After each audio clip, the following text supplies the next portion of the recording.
en venant jusqu'à Haïlé Sélassie, Ménélik II, le roi Ménélik I, Bob Marley, Kwame Nkrumah, pour ne citer que ces gens-là, et on ne peut jamais oublier le professeur Cheikh Anta Diop.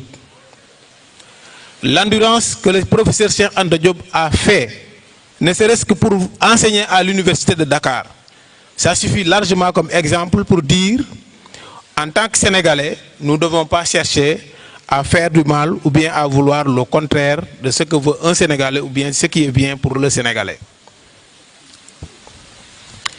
Macky Sall est un Sénégalais et c'est notre devoir en tant que panafricain de défendre toute candidature proposée par l'Afrique elle-même.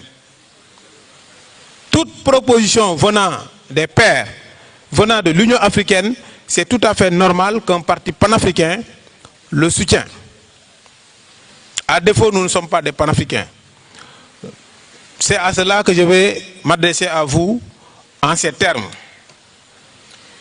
Madame, Messieurs les journalistes, honorables invités, chers compatriotes, partenaires africains et internationaux, nous vous remercions de votre présence à cette conférence de presse consacrée à la question d'importance stratégique majeure, non seulement pour le Sénégal, mais pour l'Afrique tout entière et pour l'avenir du système international. La candidature de son Excellence M. Macky Sall au poste de secrétaire général des Nations Unies. Le monde traverse une phase de recomposition profonde. Les certitudes issues de l'après-seconde guerre mondiale s'affritent. Le multilatéralisme, pilier de la gouvernance internationale, est fragilisé par la résurgence des conflits armés, la crise climatique devenue existentielle, l'aggravation des inégalités nord-sud, la montée des logiques de blocs et de rapports de force. Dans le contexte géopolitique actuel, marqué par la fragmentation du multilatéralisme, la rivalité accrue entre grandes puissances, les puissances persistantes, les crises climatiques et les inégalités systémiques, les Nations Unies ne peuvent plus se concentrer d'un simple gestionnaire administratif. L'institution a besoin d'un véritable leader politique mondial, une personnalité capable non seulement d'administrer, mais surtout d'incarner, d'orienter et d'arbitrer. Le moment exige un leadership doté d'une compréhension fine des fractures contemporaines, fractures nord-sud, fractures est-ouest, fractures entre puissances établies et puissances émergentes, fractures entre institutions internationales et peuples qui doutent de leur efficacité. Il faut une voix capable de dialoguer avec Washington, Pékin, Moscou, Bruxelles, mais aussi avec Addis Abeba, Brasilia, New Delhi ou Jakarta. Une voix qui parle à la fois le langage du pouvoir et celui de la justice. Le secrétaire général ne peut redevenir un centre d'impulsion politique capable de réconcilier trois dimensions essentielles. La légitimité morale fondée sur les principes de la Charte des Nations Unies et sur la défense du droit international. L'expérience politique indispensable pour naviguer entre intérêts contradictoires et construire des compromis réalistes. La vision stratégique seule à même d'anticiper les mutations du monde plutôt que de les subir. Pendant trop longtemps, l'Afrique a été considérée comme un espace d'intervention, d'assistance ou de gestion de crise. Elle a été analysée, encadrée, évaluée, mais rarement positionnée comme co-architecte des décisions globales.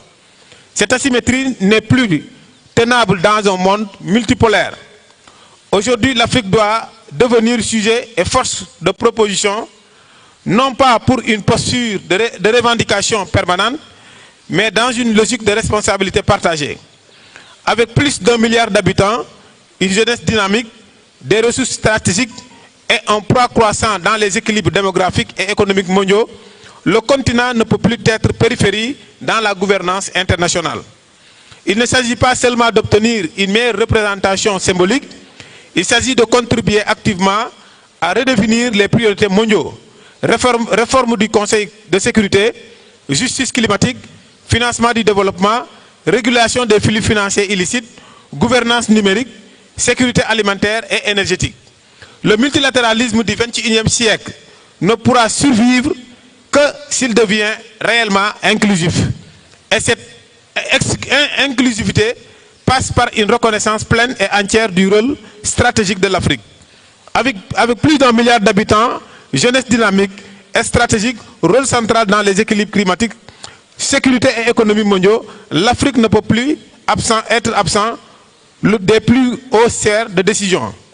Soutenir un candidat africain crédible au poste de secrétaire général des Nations Unies n'est donc ni un réflexe identitaire, ni un acte de complaisance. C'est un choix géopolitique rationnel et stratégique.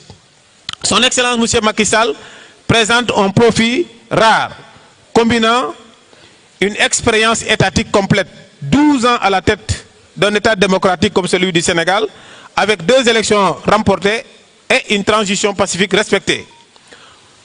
Un respect des règles constitutionnelles dans un contexte africain où les ruptures institutionnelles ont souvent fragilisé la crédibilité du continent.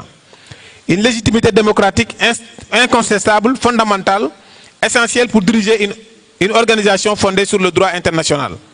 Cette trajectoire fait de lui un homme d'État au sens plein du terme et non un simple diplomate de caractère déconnecté des réalités politiques. En tant que président en exercice de l'Union africaine, Macky Sall a porté la revendication africaine pour la réforme du Conseil de sécurité, plaidé pour une justice climatique, défendu la restructuration de la dette africaine, œuvré pour une meilleure prise en compte des enjeux sécuritaires du Sahel et de la Corne de l'Afrique. Il a su dialoguer avec les grandes puissances occidentales, les pays émergents, le monde arabe tout entier, tout en maintenant une ligne africaine souveraine et pragmatique. Dans un monde polarisé, cette capacité de médiation, d'écoute et de construction de consensus est précisément que requiert la fonction de secrétaire général des Nations Unies. Pour l'Afrique, cette candidature est un test de maturité politique collective, une affirmation de notre capacité à proposer des leaders crédibles à l'échelle mondiale, un levier pour peser davantage sur les grandes décisions internationales. Pour le Sénégal, elle consacre une tradition républicaine respectée, une stabilité institutionnelle reconnue, un rôle diplomatique majeur en Afrique de l'Ouest et au-delà. C'est aussi un gain de soft power, une reconnaissance du sérieux de notre État et de sa diplomatie. Nous prenons acte des débats et des réserves exprimées par certaines voix. Le pluralisme d'opinion est légitime. Cependant, affaiblir une candidature africaine crédible sur la scène internationale au moment où le continent a une opportunité historique comporte des risques politiques majeurs. L'Afrique ne gagnera rien à l'autofragmentation. Le débat doit éclairer, non saboter. La critique doit renforcer la position africaine, non la diluer. Mesdames, Messieurs les journalistes, chers invités, la candidature de Macky Sall à la tête des Nations Unies n'est pas seulement une ambition personnelle. Elle incarne une Afrique qui assume ses responsabilités mondiales, un multilatéralisme à réinventer, un Sud qui ne demande plus la parole, mais qui la prend. Au nom de l'Union des panafricanistes sénégalais, UPS, nous appelons à une mobilisation lucide, stratégique et responsable autour de cette candidature. Soutenir Macky Sall, c'est soutenir une Afrique influente, défendre un ordre mondial plus équilibré, affirmer que notre continent est prêt à contribuer activement à la paix, à la justice et à la coopération internationale. L'Afrique n'est plus en attente de reconnaissance, elle est prête à gouverner le monde avec les autres. Je vous remercie.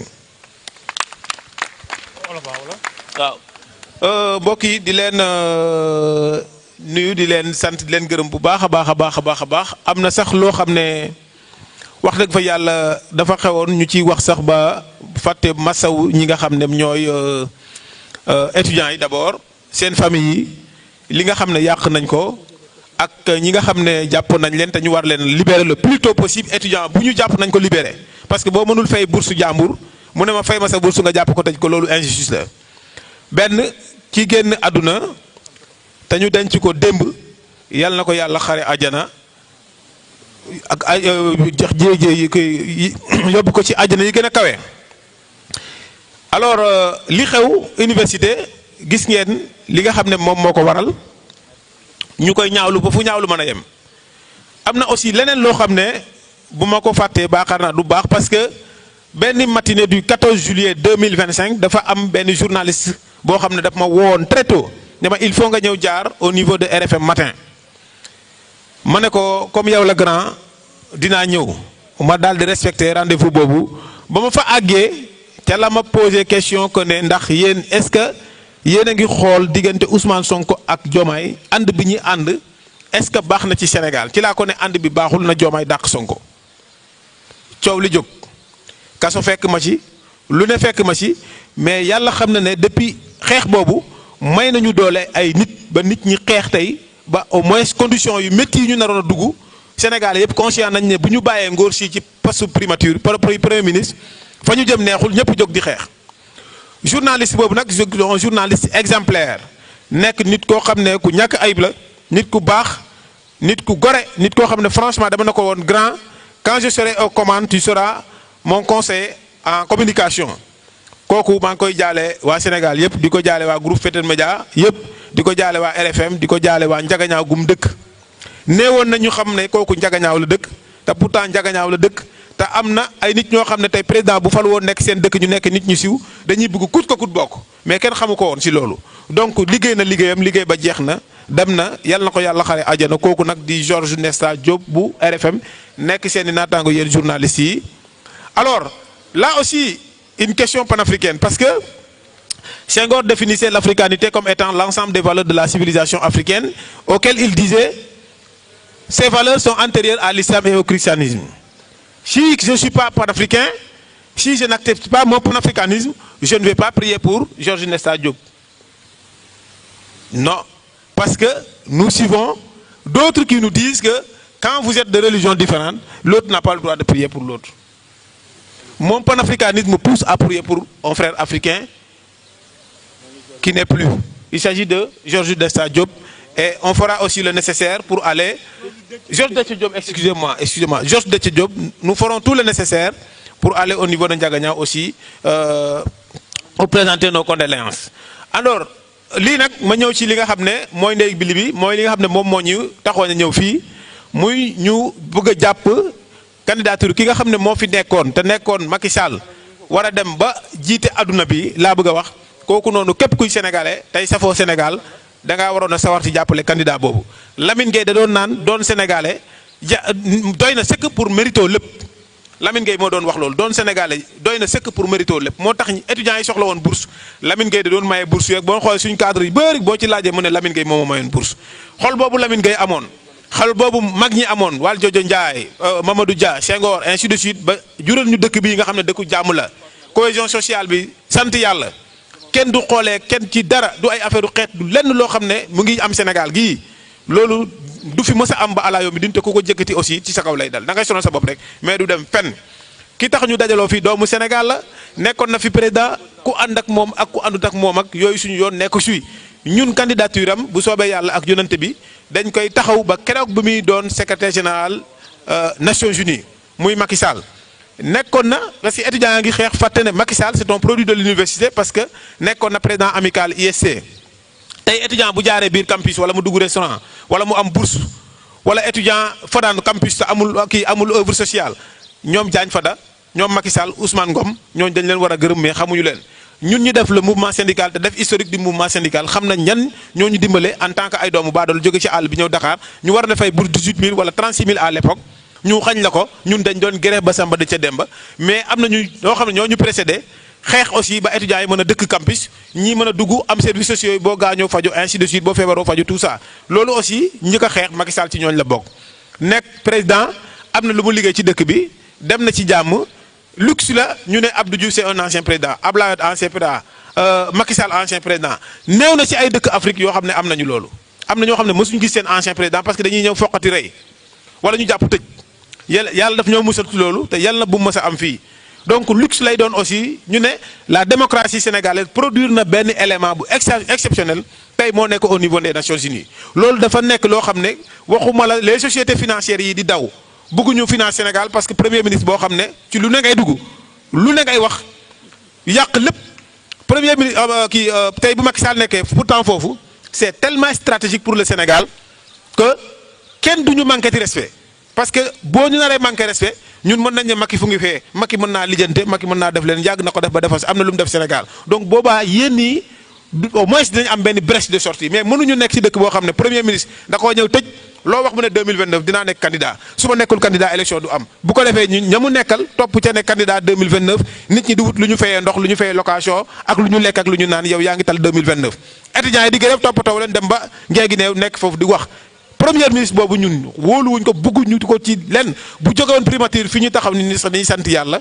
donc di woo waa Sénégal yëpp ñu bàyyi position partisane yi mosu fee am Mamadou Diayo Lamine Gueye Valdiodio Ndiaye Senghor ainsi de suite politique am na mais nit ñi dañ doon seq jàmm di kaf di foo di ree mais dañu bëgg a génne benn xeetu politique boo xam ne tey su ma gisee Samba du ma ko nuyu parce que damay naan APR la bokk man bokkuma ak ñoom bu ma gisee kii nu ñu ko waxatee Moussa Sow ma ne non moom moo jiite waa APR ainsi loolu mosul am ku nekk da ngay far fi nga far da nga ko gëm mais boo gisee say nawle da nga leen di da ngay seq ak ñoom jàmm kaf foore Sénégal lii la mës a am leneen lu dul lii nag du Pastef moo koy andi Sénégal te waa Pastef laay waxal xaw ma xar lañu xaw ma nafeq lañu xaw ma lu ñu mënti doon mais nañu gëm ne Sénégal suñu dëkk la dañoo juddu fekk Sénégal ñu juree leen fi jaaree leen fi ba ñu màggee fi jàngee fi amee fi lépp du ñoom ñooy fii wala Sénégal du mës a am kooku nag na leer ci bopp ñëpp woo naa toute l'Afrique d'ailleurs wax naa leen ne Afrique yëpp tous les 53 pays jox nañ signaux vert que ne dañuy jàppale candidature Macky Sall Nations Unies ñoom amuñ ci problème Union africaine nee na moom pare na amu ci sikki sàkka ñun nous sommes des panafricains du ñu xarab kenn un panafricain doit soutenir une candidature portée par l'Union africaine di leen sant di leen gërëm bu baax a baax jërë ngeen jëf macha allah. Merci beaucoup monsieur le président.